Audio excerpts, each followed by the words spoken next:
En la vieja plaza de Santo Domingo, un edificio encierra siglos de tradición histórica. En él se instaló en 1525 el Tribunal de la Santa Inquisición. Durante muchos años nadie pasaba por esta calle. Estamos hablando de la esquina de lo que hoy es Luis González Obregón y durante muchos años se llamó La Perpetua, y la calle de Brasil, anteriormente llamada Sepulcros de Santo Domingo. Nadie pasaba por aquí sin santiguarse y en voz baja se decía: contra el rey y la Inquisición, chitón. Efectivamente, la gente se aterraba de pasar por este edificio de corte ochavado que en su momento, a partir de 1732, en que se inició la construcción, y en 1736 en que Pedro de Arrieta, uno de los más grandes arquitectos de la Nueva España, logró el final. Bueno, en todo ese escenario la gente vivía con terror. La gente sabía que entrar a este umbral, a este edificio, podría en un momento dado significar la pérdida del mundo. Vamos, podría significar que pocos, muy pocos lograrían salir. Los que lo hacían era para ir a un auto de fe, donde eran terriblemente castigados.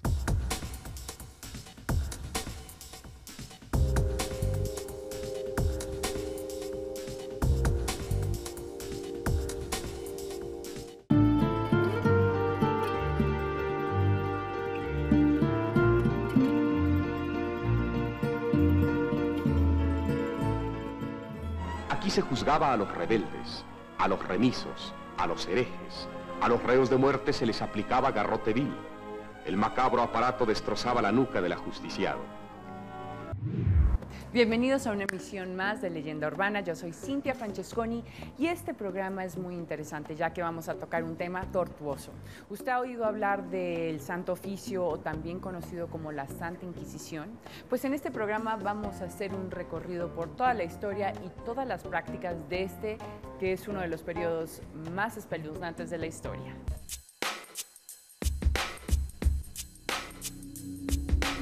Estamos hablando de una esquina singular, una esquina que está cortada como con machete y que representa, vamos, lo más tétrico que había en la Nueva España durante muchos años. Aquí arriba, a donde estoy, hay una inscripción que en latín que dice: levántate, Señor, y juzga tu casa. Esto es el símbolo, esto es, digamos, el lema de la Inquisición, el terrible tribunal que tenía en un momento dado, que hacía que la gente viviera con el Jesús en la boca durante muchísimos años. Hoy le contamos la historia completa de este edificio. Mi nombre es Alberto Barranco Chavarría y esto es Leyenda Urbana. La Inquisición fue un tribunal eclesiástico establecido por la Iglesia para todo aquel que iba en contra de la fe. Eran castigados brujos, magos, herejes, homosexuales, rebeldes y todo tipo de persona que iba en contra de la Iglesia y de la religión cristiana. Nosotros estamos en este programa dedicado a la Santa Inquisición y a la tortura. No olvide escribirnos a leyendaurbana@proyecto40.com.mx o de entrar a nuestra página web www.proyecto40.com.mx. Yo soy Cintia Francesconi y comenzamos este programa de tortura.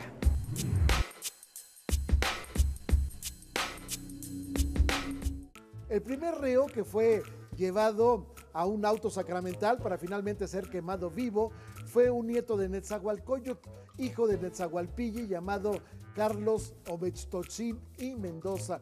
Bueno, este hombre había cometido el delito, entre comillas, de haber hablado mal de los sacerdotes, de haber dicho que últimamente los sacerdotes también eran hombres, en consecuencia tenían pasiones y tenían pues deseos carnales. Este gravísimo delito lo lleva al nieto de Netzahualcóyotl, del inmenso poeta prehispánico, lo lleva a la prisión, que repito estaba en el Palacio Arzobispal, y posteriormente, bueno, va a salir el primer auto sacramental, sale de la calle de Moneda, llega a la Plaza Mayor, frente al Palacio Virreinal. Se había puesto lo que se volvería clásico, un tablado, es decir, se levantaban con madera, pues algo así como 1,5 metros de altura. En ese momento se presenta también el virrey Antonio de Mendoza y, bueno, pues se hace el primer auto sacramental, se quema a este personaje. Sin embargo, la situación cayó tan mal Es decir, dejó tan mal sabor de boca entre la población que finalmente el rey de España diría que los indios no eran sujetos del tribunal de la Inquisición. A partir de ahí, digamos que este hombre, nieto de Netzahualcóyotl, hijo de Netzahualpilli, se sacrificaría para que se quitara la posibilidad de que los indios fueran objeto de la Inquisición.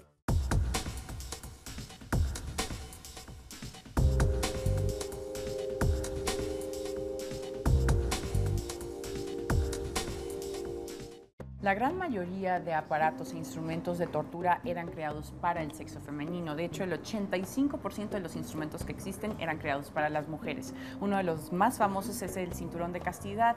Se utilizaba cuando los hombres, los esposos, se ausentaban para ir a las guerras. Se los ponían a sus esposas para evitar que fueran violadas o que tuvieran infidelidades. El problema del cinturón de castidad es que generaba muchísimas infecciones y debido a esto muchas de ellas morían.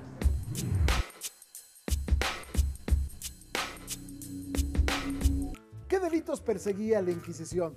Bueno, naturalmente delitos contra la fe, pero a veces se consideraba un delito contra la fe simplemente el decir algo pues que no le gustaba a los señores inquisidores.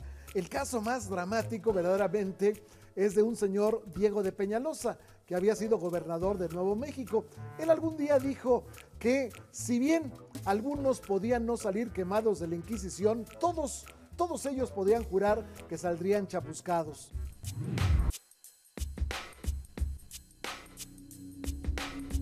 Y bueno, ahorita estamos con Evelyn Díaz, que es una guía especializada de aquí de la exposición de instrumentos de tortura y pena capital. Muchísimas gracias, Evelyn, por estar con nosotros. Al contrario, bienvenidos. Aquí en Leyenda Urbana. Cuéntame un poquito acerca, pues, de todos estos elementos, de estos instrumentos que realmente se ven espeluznantes, como por ejemplo, no sé. Mira, en esta sala básicamente contamos con los aparatos que se utilizaban para dar un escarmiento público. Tenemos en primera instancia la máscara infamante o las máscaras infamantes. Estas piezas eran utilizadas en aquellas personas que intentaban rebelarse ante la sociedad. Estas máscaras se le ponían, después eran llevados ante el público y el público se burlaba de la forma en que eran exhibidas las personas, exactamente.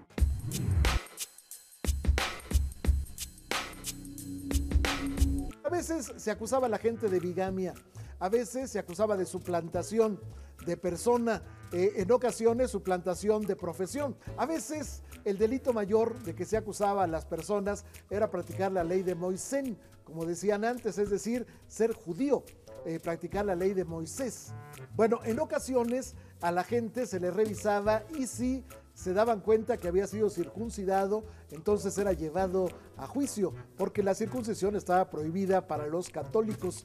Desde otro ángulo, bueno, pues de pronto si una gente no comía con tocino o no comía con manteca de cerdo, también era reo de sospecha. Si una niña, por ejemplo, usaba zapatos nuevos los viernes, también era reo de sospecha. Si alguna gente comía carne en el momento en que estaba la cuaresma, también era reo de sospecha. En ocasiones la Inquisición no respetaba. Había que acusar padres a hijos, hijos a padres, maridos a mujeres, mujeres a maridos. En este marco nadie se salvaba.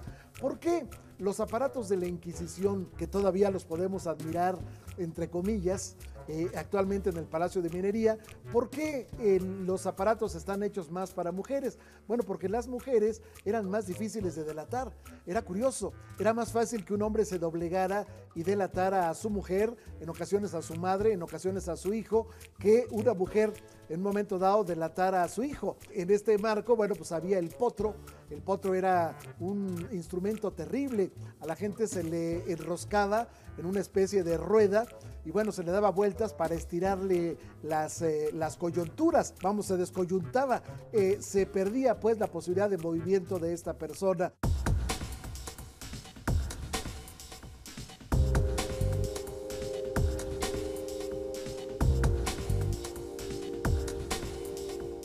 Esta silla también, que es muy peculiar, está totalmente cubierta de pinchos en todas sus partes. También tiene unas manijas para aprisionar los pies y las manos. Después se ponía este cinturón para evitar que la persona se moviera, pero estos pinchos inmediatamente van a ir enterrándose en lo que es la piel de la persona, porque va a ser sentada en esta silla totalmente desnuda. El primer proceso en forma que se dio en el Tribunal del Santo Oficio de la Inquisición, al que la gente llamaba, que estaba integrado por un Cristo que estaba arriba, 2 candeleros y 3 majaderos. Bueno, en este tribunal, realmente el primer auto de fe y previo a ello, el primer proceso que se dio fue contra la familia Carvajal. A la familia Carvajal se le acusó de judaizante. Toda la familia fue llevada a la hoguera, pero sobreviviría solamente esta niña Violante de Carvajal.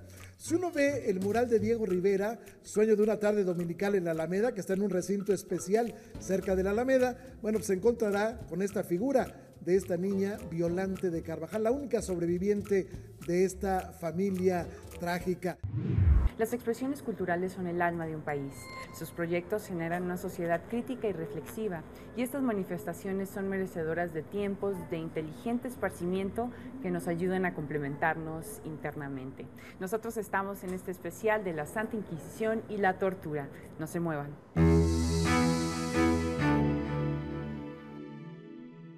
El próximo domingo 31 de mayo vamos a tener una acción más de la cruzada Limpiemos México. Usted está invitado, usted es parte de esta cruzada, usted es el elemento crucial de esta cruzada. Sin usted no la hacemos. El próximo domingo inscríbase en el cinto que aparece aquí en la pantalla.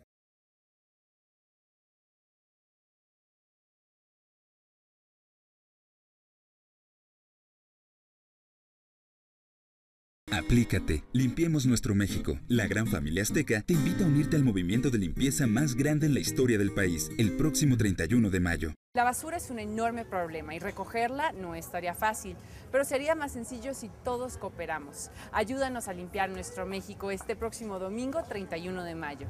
Participa en alguna de las brigadas que ya existen o haz la tuya, proponiendo un nuevo sitio para limpiar. Busca las bases e inscríbete en nuestra página web www.limpiemosnuestromexico.com o llama a los teléfonos que están en pantalla. Unamos fuerzas para tener un México mejor. Hagamos algo. Limpiemos nuestro México.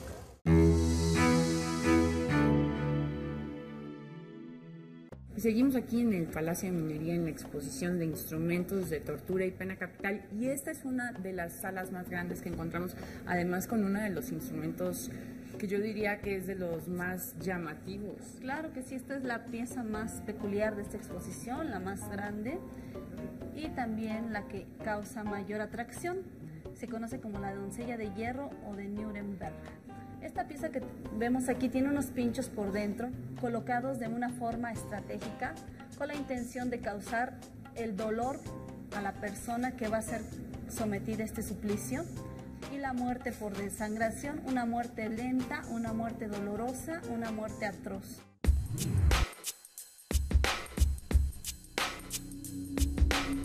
Estamos en el terrible patio de los Naranjos, uno de los lugares más célebres, más tristemente célebres, yo diría, del Palacio de la Inquisición. En este lugar, hacia mi espalda, estaban 14 celdas donde en ocasiones se hacinaban los presos, que a veces llegaban a más de 100, 120, 140, 160. Frente a las celdas estaba la sala de audiencias donde, bueno, la gente temblaba cuando era citado a ese lugar, y al lado estaba la sala de tormentos. Ahí los gritos eran la constante. Pero bueno, en este marco podemos hablar de una cantidad importante de presos, historias que a veces se antojan pues verdaderamente milagrosas. Por ejemplo, el caso del pintor flamenco conocido como Simón Perines o Pereins.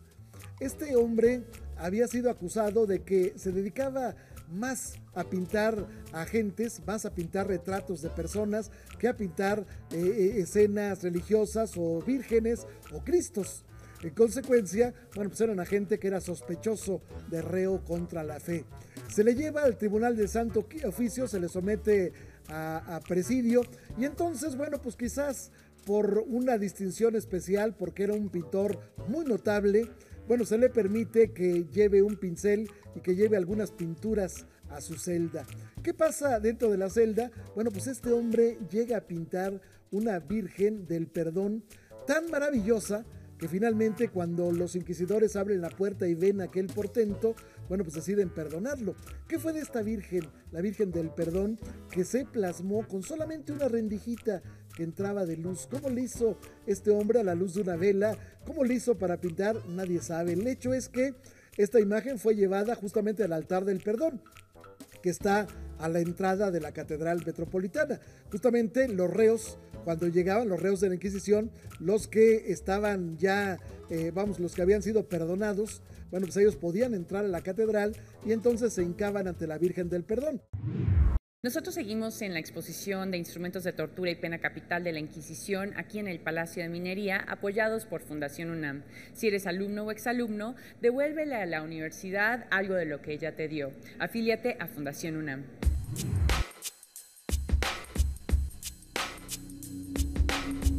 Cuando una persona que era reo de algún delito no aparecía, bueno, de todos modos se le quemaba en efigie, se quemaba un muñeco con su nombre, y cuando se hacía el largo auto sacramental, bueno, de pronto se iban leyendo todas y cada una de las causas.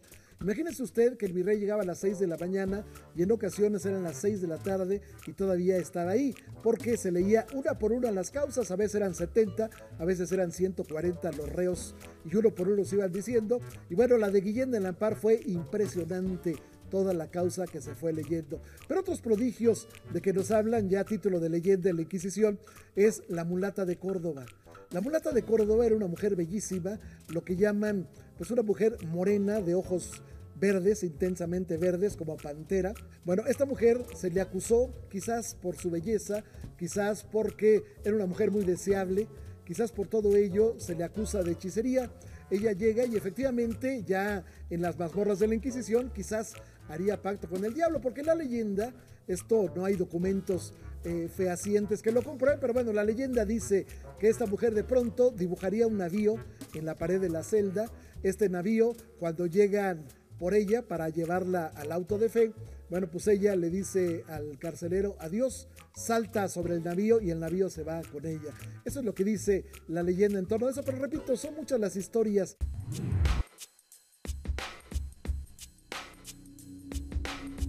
Hay jaulas de madera y jaulas de metal.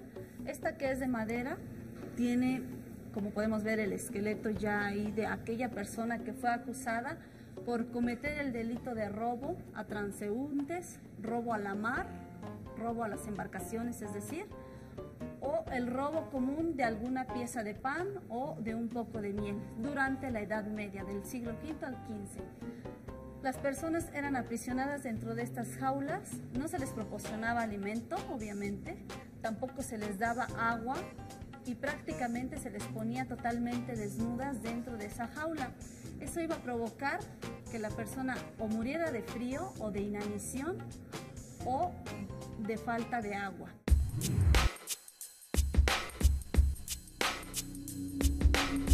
Martín Cortés, el hijo legítimo de Hernán Cortés, fue acusado de conjurar para derrocar al virrey de la Nueva España y apoderarse del poder, en alguna forma reivindicando lo que había realizado su padre. Martín Cortés fue llevado al Tribunal de la Santa Inquisición y se le colocó en una posición terrible. Él había sido condenado junto con los hermanos Ávila como reo de sedición. Los hermanos Ávila fueron terriblemente martirizados y terriblemente asesinados. Y finalmente, bueno, a Martín Cortés se le perdona la vida, pero bueno, no salió indemne.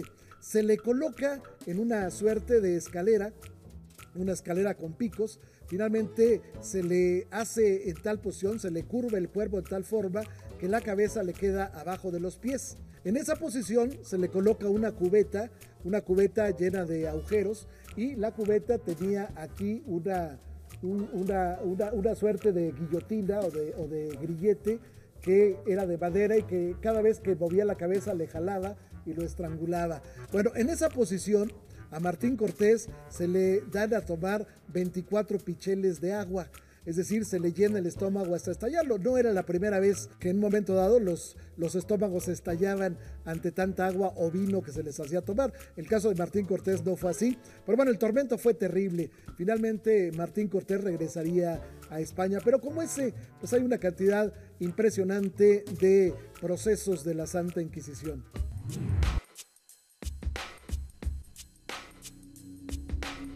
Bueno, Evelyn, cuéntame qué hay en esta sala. En esta sala tenemos básicamente, para empezar, lo que sería el hacha y el tajo, que es la forma más atroz, más cruel de darle muerte a una persona que cometía delitos.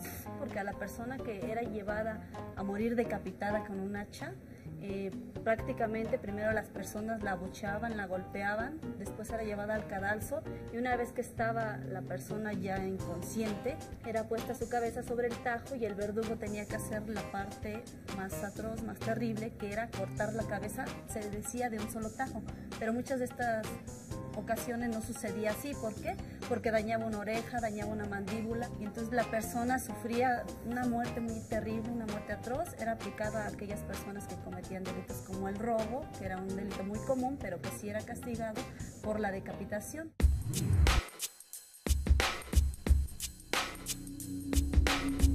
Uno de los elementos que le daban colorido a las procesiones donde iban los reos que iban a ser llevados al auto de fe, bueno, pues era justamente la vestimenta de estos. Muchos de ellos vestían túnicas, ya sea amarillas o rojas, conocidas como San Benito. Pero había tres tipos de túnicas. Una, la que llevaban aquellos reos que se conocía como relajados, es decir, aquellos que ya estaban listos para ser quemados vivos o simplemente llevados al tormento del garrote vil. En ocasiones había otros que llevaban lo que se llamaba una túnica de fuego en reversa. En latín se decía fuego en reversa porque estamos hablando de aquellos que se habían arrepentido. En consecuencia, en la túnica amarilla o roja que llevaban una serie de dibujos en donde se veía efectivamente el fuego en reversa, es decir, las llamas que podían en su momento haberlo devorado a ese personaje, bueno, pues ahora se iban en reversa.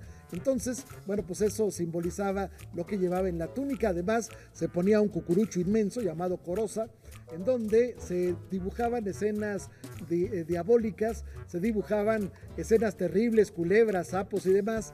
Y bueno, pues en este marco había unos que finalmente, después de haber recibido el perdón, se les condenaba a usar el San Benito, es decir, una túnica, una suerte de escapulario gigante durante algún tiempo.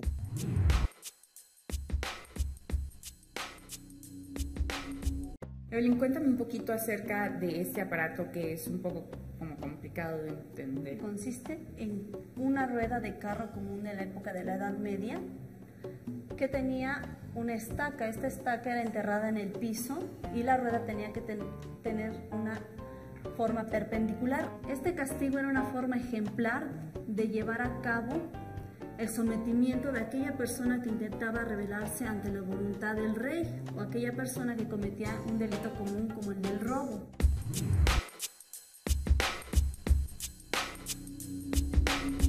Otra anécdota que se puede contar de la Inquisición, esta es terrible también. Resulta que el virrey Francisco de Lacroix, conocido como el Marqués de Lacroix, este hombre había cometido un gravísimo delito. Habían ido dos señores canónigos a llevarle la ceniza para marcarlo el miércoles de ceniza, y entonces los había hecho esperar durante 2 horas. Los canónigos, furiosos, fueron a quejarse ante la Inquisición y la Inquisición le mandó un citatorio. Mientras llegaba la hora de su cita, bueno, pues habían acumulado más delitos. Entonces, bueno, pues a sabiendas de lo que le podía ocurrir, a sabiendas de que la gente se frotaba las manos, de que ahora sí iban a ver un virrey arder en la hoguera de la Inquisición, entonces el virrey Francisco de Lacroix mandó tomar providencias. De pronto, pues llenó todo lo que sería hoy la plaza 23 de mayo, que en realidad así debe llamarse, no la plaza de Santo Domingo.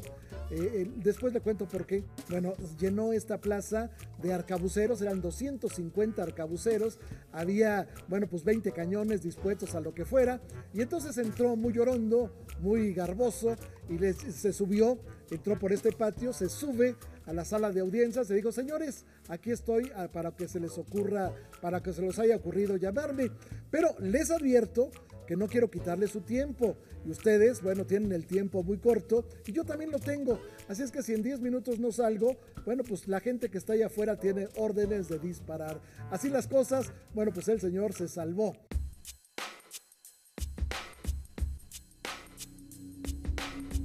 Y ya estamos casi al final de nuestro recorrido. Muchísimas gracias, Evelyn. Cuéntame un poquito acerca de este. Esta pieza se llama aplastacabezas. Básicamente consiste en poner la cabeza de la persona sobre este casquete. Posteriormente se le va a dar vuelta a la manija y eso va a provocar que caiga el casquete sobre la cabeza y la ruptura del cráneo, la salida de órbita de los ojos e incluso se dice que también las sienes van a ser desbordadas, la sangre va a salir por la boca y va a ser una forma muy tortuosa de dar muerte.